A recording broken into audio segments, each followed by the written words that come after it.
Hello everyone, this is Neha here. आज से हम एक सीरीज स्टार्ट कर रहे हैं जहाँ पे हम एक बहुत ही शॉर्ट वीडियो में एक टॉपिक को डिस्कस करेंगे, जहाँ उससे रिलेटेड हम सारा 360 डिग्री डायमेंशंस को कवर करेंगे। उस टॉपिक से रिलेटेड डेटा फैक्ट जो उससे रिलेटेड हो सकते हैं, जो बनेंगे, वो सारी चीज़ें हम यहाँ डिस्कस करेंगे। और इस तरह से बहुत कम समय में आप डेली एक टॉपिक रिवाइज कर सकते हैं।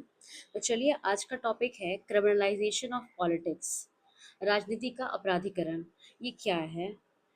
Entry and participation of person with a criminal background. All right. Entry and participation किसका किसी भी पर्सन का क्रिमिनल बैकग्राउंड जिसका हो पॉलिटिकल एंड इलेक्टोरल प्रोसेस में। All right. Political and electoral process में किसी पर्सन का जो क्रिमिनल बैकग्राउंड है और उसकी एंट्री हो जाती है, वो पार्टिसिपेट करते हैं इस प्रोसेस में, तो उसी को कहते हैं क्रिमिनलाइजेशन ऑफ पॉलिटिक्स। ये बहुत शॉर्ट सिंपल डेफिनेशन है। अगर आप आंसर राइटिंग में इसको यूज़ करते हैं तो ये बहुत इफेक्टिव होगा। बहुत ज़्यादा कुछ लेंदी भी नहीं है, बहुत हैप्टी वर्ड्स भी नहीं है, तो आप इसको यूज़ कर सकते हैं। सिंपल शॉर्ट ही लिखना होता है आंसर में। कॉज क्या हो सकता है इसका? कॉज देखते हैं। Politico criminal nexus. All right. Politico criminal nexus मतलब आपको हमसे कुछ काम है, हमें भी आपसे कुछ काम है। ये जस्ट लाइक एक मतलब एक ट्रेड ऑफ चलता है, ठीक है। पॉलिटिकल पार्टी को क्या चाहिए कि उसको ऐसा चाहिए जो उसको अच्छे से फंड कर सके, या फिर कुछ ऐसा कोई ऐसा कैंडिडेट चाहिए जिसकी विनेबिलिटी ज़्यादा हो। और जो अगर कॉन्टेक्स्ट में देखें, लोकल कॉन्टेक्स्ट में भी देखते हैं अगर, तो वैसे कैंडिडेट जिस जो क्रिमिनल बैकग्राउंड से हैं उसकी विनेबिलिटी ज़्यादा होती है, और वो फंड भी ज़्यादा करते हैं। बहुत सारे गैर कानूनी काम के थ्रू वो पैसा इकट्ठा करते हैं, पॉलिटिकल पार्टीज़ को फंड करते हैं, जिससे वो भी सिक्योर हो जाते हैं, उनको भी मतलब उन पे भी केसेस चलने के चांसेस कम हो जाते हैं, और इधर पॉलिटिकल पार्टी की का भी फ़ायदा होता है। तो इस तरह से ये एक ट्रेड ऑफ चलता है। दूसरा है विनेबल कैंडिडेट, ये हमने डिस्कस किया। अभी हाई कॉस्ट ऑफ इलेक्शन, ये भी उसी पॉइंट में आ गया कि इलेक्शन का कॉस्ट काफ़ी हाई होता है, और पॉलिटिकल पार्टी ऐसे कैंडिडेट्स को चूज करती है जिसके पास फंड हो, जो उनको फंड कर सके। और जाहिर सी बात है, कोई लीगल सोर्स से बहुत ज़्यादा फंड आते नहीं हैं, तो इलीगल सोर्सेज से जो फंड आते हैं वो प्रोवाइड किया जाता है। स्लो जस्टिस सिस्टम मतलब जस्टिस काफ़ी डिले है हमारे कंट्री में, ये तो सब जानते ही होंगे। तो जस्टिस सिस्टम भी काफ़ी स्लो है। इस वजह से इस तरह के कैंडिडेट ज़्यादा समय तक पॉलिटिक्स में इन्वॉल्व रह जाते हैं। आइडेंटिटी पॉलिटिक्स, ये भी एक बहुत बड़ा फैक्टर है। इम्पैक्ट क्या होता है? Loss of credibility.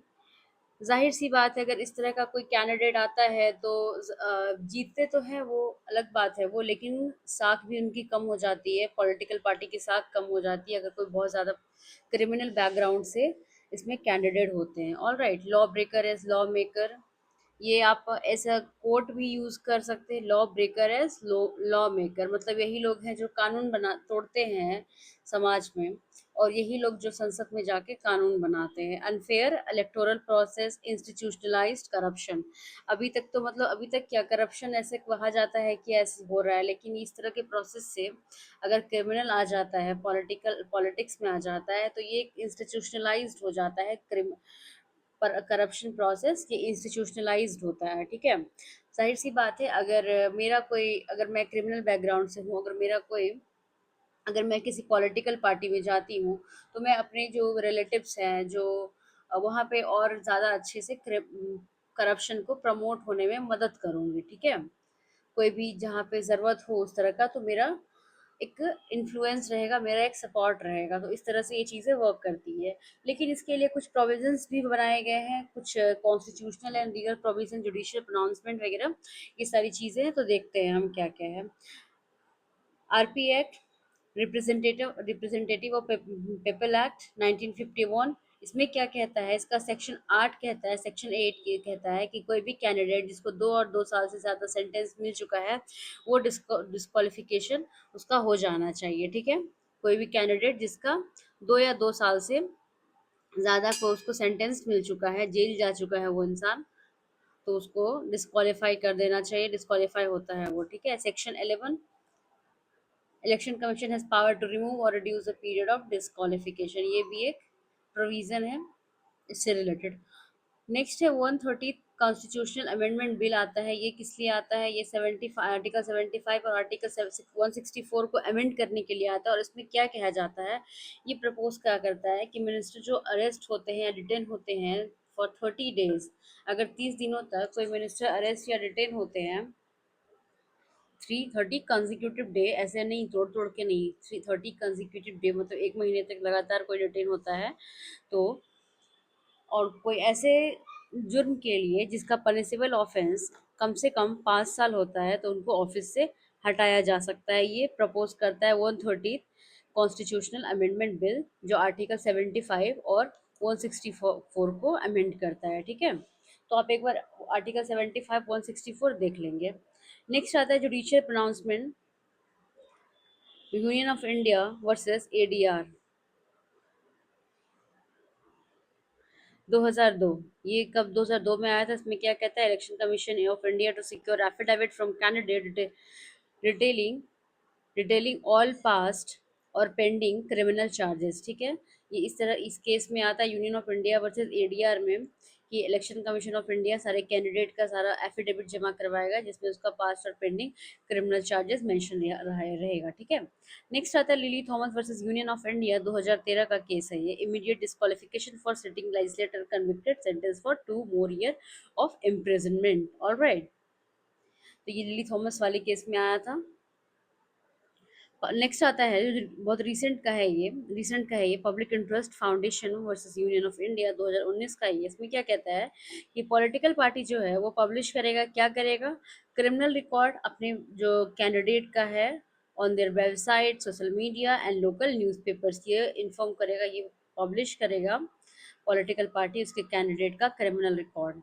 ये किस केस से आता है? Public interest foundation versus union of India 2019 से। ऑल राइट, तो इस तरह से हमने जुडिशियल प्रोनाउंसमेंट देख लिया, इस तरह से हमने कॉन्स्टिट्यूशनल एंड लीगल प्रोविजंस देख लिए। हमने देखा RP act 1951 section 8 and section 11, 130 constitution amendment bill. Judicial pronouncement में हमने देखा UOI versus ADR, Lily Thomas case देखा, पब्लिक इंटरेस्ट फाउंडेशन केस देखा। ये सारे तीनों चीज़ें हमने देख ली। वे फॉरवर्ड क्या है? लॉ कमीशन कहता है 244 अपने रिपोर्ट में लॉ कमीशन कहता है कि punishment for filing false affidavit enhanced to minimum 2 year imprisonment। all right, तो इसमें लॉ कमीशन रिकमेंड करता है कि कोई भी जो फॉल्स एफिडेविट लाते हैं उसका जो पनिशमेंट फाइल करते हैं फॉल्स एफिडेविट, तो उसको कितना पनिशमेंट, उसका कम से कम 2 साल का उसको इम्प्रिजनमेंट होना चाहिए। ठीक है, next dedicated election bench for day to day trials and ensure timely conviction.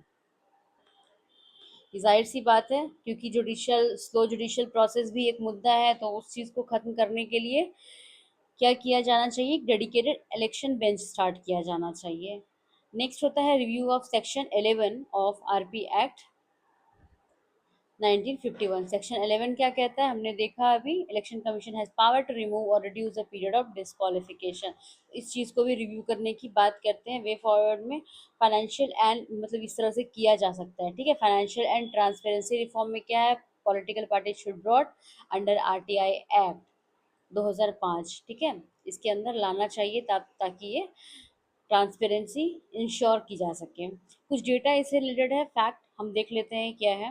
Vora committee report 1993 में आती है, वो क्या कहता है? वो हाईलाइट करता है nexus of politician, criminal and bureaucrats. ये तीनों के बीच जो एक नेक्सस है, ये इस कमेटी के थ्रू ये हाँ हाईलाइट किया जाता है। ठीक है, नेक्स्ट आता है एडीआर 2024।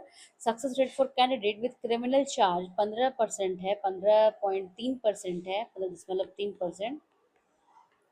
जबकि जो नॉन क्रिमिनल बैकग्राउंड वाले हैं उसका मात्र 4%, 4.5%, 4.4% उसका विनेबिलिटी रेट है, सक्सेस रेट है।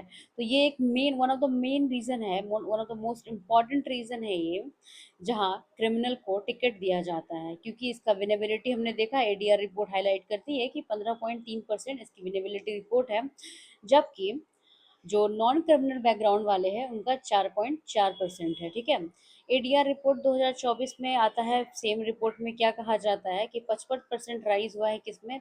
एमपी जो क्रिमिनल रिकॉर्ड जिसका है वो 2019 से, अगर 2019 और अभी तक की बात करें तो ये 55% की राइज हुआ। ये बहुत अच्छी बात तो है नहीं हमारे पॉलिटिकल सिस्टम के लिए, हमारे व्यवस्था के लिए, ठीक है। तो हम उम्मीद है आपको ये टॉपिक अच्छे से समझ में भी आ गया होगा, याद भी हो गया होगा। Thank you so much.